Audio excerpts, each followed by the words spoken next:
Good evening, ladies and gentlemen, and welcome to Heti TV's foreign language news broadcast. My name is Peter Gardosh, and first, for the news in English. At the request of the United Arab Emirates, among others, the UN Security Council discussed the visit of National Security Minister Itamar Ben-Gvir to the Temple Mount on Tuesday, as public broadcaster Khan reported. According to Khan, UAE officials informed Israel of the move, which follows appeals by the Palestinians in Jordan. The meeting is unlikely to lead to any formal criticism. In Israel, amongst diplomatic moves, the summoning of the ambassador for censure and his indirect appeal to the Security Council are seen as a genuine outrage. Prime Minister Benjamin Netanyahu, for his part, is trying to calm tempers, saying the visit does not constitute a change in the status quo and that government ministers have been up to the Temple Mount before.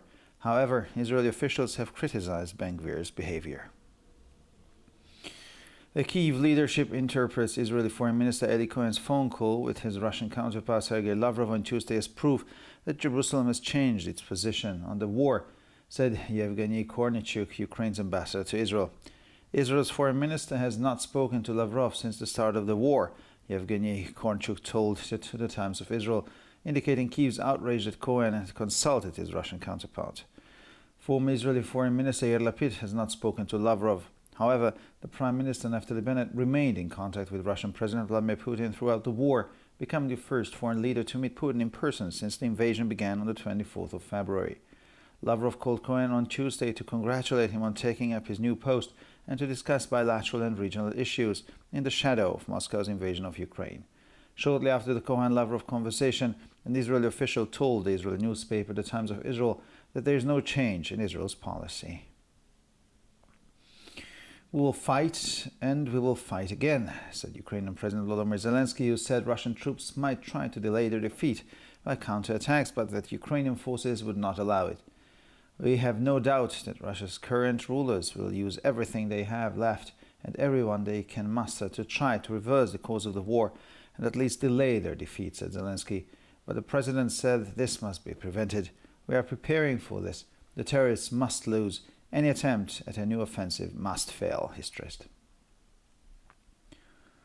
The frigate Admiral Gorskov, equipped with Zircon hypersonic drones, has been commissioned and launched for long-distance cruises in the Atlantic, Indian Ocean and the Mediterranean, as Russian news agencies reported. The ceremony was attended by Russian President Vladimir Putin via video conference, who thanked the specialists of the Russian military-industrial complex for starting the serial production of the Zircons. The president called the weapons unique in the world. He added that Russia will continue to develop the combat potential of its armed forces. Defense Minister Sergei Shoigu said that during the long voyage, the frigate will practice using the Zircon wing missiles. He pointed out that this weapon can reliably penetrate air and missile defense system, has a speed of over Mach 9 and a range of over 1,000 kilometers. And finally, for the weather, mild weather is expected in the evening. Tomorrow the winds will weaken. The temperatures will average around 3 to 7 degrees Celsius in the morning and 7 to 11 degrees Celsius in the afternoon hours. For further news, please visit our websites at www.hetitv.com or breuerpress.com. Thank you for your attention. So much for the news in English. And now for the news in German.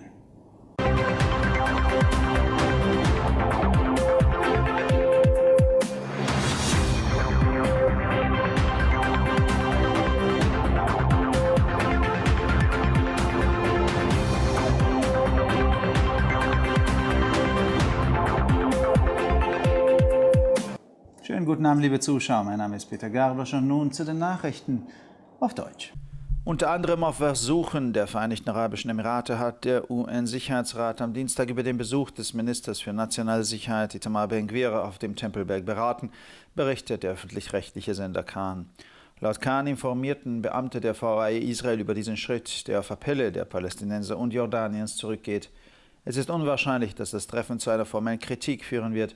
In Israel werden die diplomatischen Schritte Ammans, die Vorladung des Botschafters und sein indirekter Appell an den Sicherheitsrat als ein echter Skandal angesehen.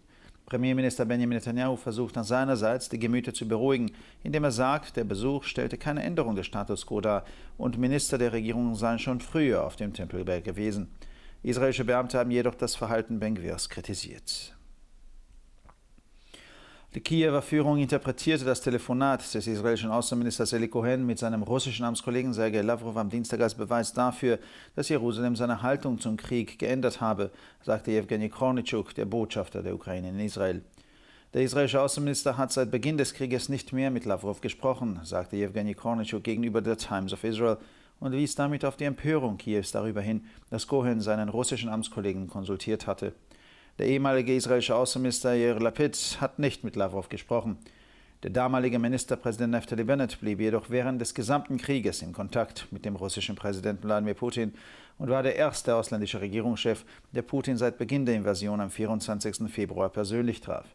Lavrov rief Cohen am Dienstag an, um ihm zu seinem neuen Amt zu gratulieren und bilaterale und regionale Fragen im Schatten des Moskau-Einmarsches in der Ukraine zu erörtern.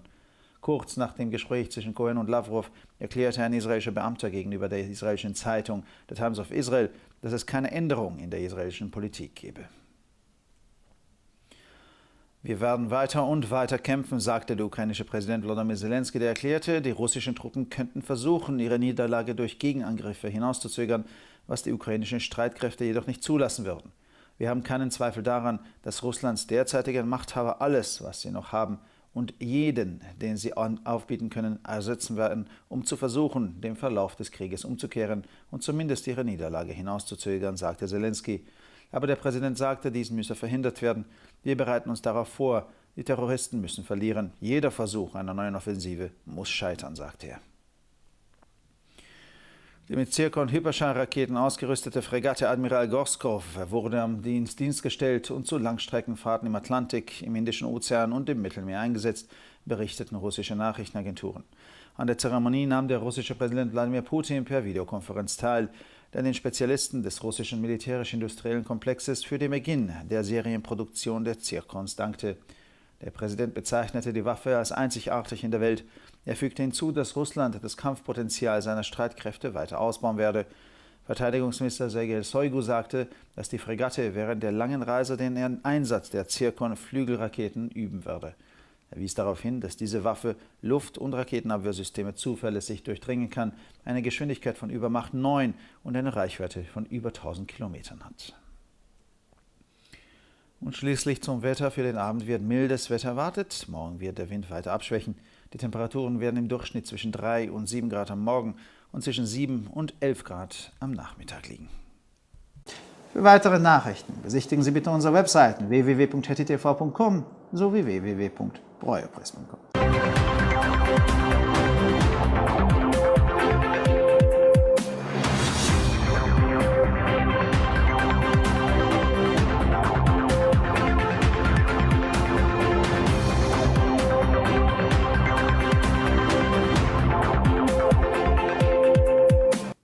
שלום וערב טוב, כאן ציפי בוכמן וילדבאום עם החדשות בעברית. לבקשת איחוד האמירויות הערביות בין היתר נדון ביקורו של השר לביטחון לאומי איתמר בן גביר בהר הבית ביום שלישי במועצת הביטחון של האו"ם, כך דיווח ערוץ כאן. לפי הדיווח, גורמים באיחוד האמירויות הודיעו לישראל על המהלך שהגיע לאחר פנייה של הפלסטינים וירדן. לא סביר שהפגישה תוביל לביקורת רשמית. בישראל המהלכים הדיפלומטיים של אמ"ן, הנזיפה בשגריר והפנייה העקיפה למועצת הביטחון נראים ככעס אמיתי.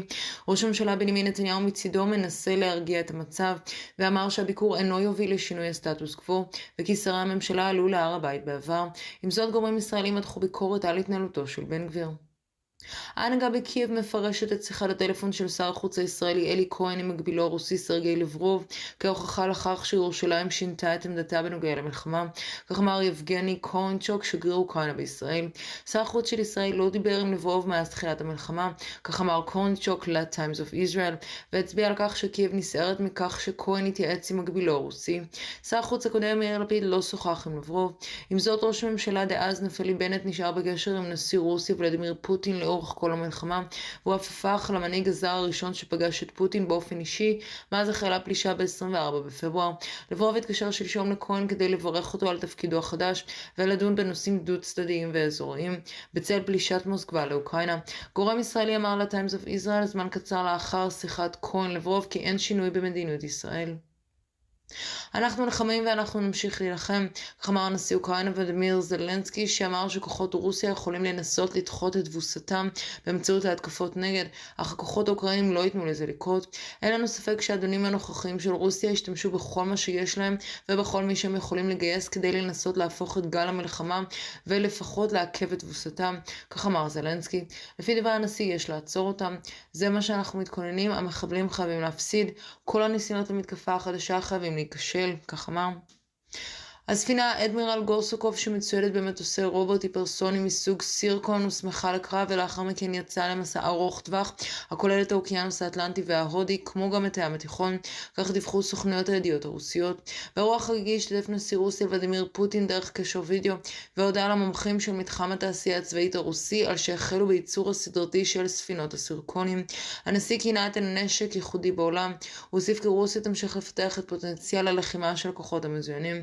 שר ההגנה סרגי שויגו הודיע כי הספינה תתאמן בשימוש בטילי שיוט של סירקון במהלך המסע הארוך. הוא ציין כי נשק זה חודר בצורה מהימנה למערכות הגנה אווירית וטילים, מהירותו היא מעל 9 והטווח שלו עולה על 1,000 קילומטרים. ועכשיו נעבור לתחזית מזג האוויר. מזג אוויר נוח צפוי בכל הונגריה בשעות הערב. תנועת האוויר תפחת מחר. טמפרטורות צפויות להיות בין 3 ל-7 מעלות בבוקר ובין 7 ל-11 מעלות אחר הצהריים. לחדשות נוספות, אנא בקרו באתרי האינטרנט שלנו, etitv.com או broyerpress.com. עד כאן החדשות, תודה שהייתם איתנו ושיהיה המשך ערב נעים.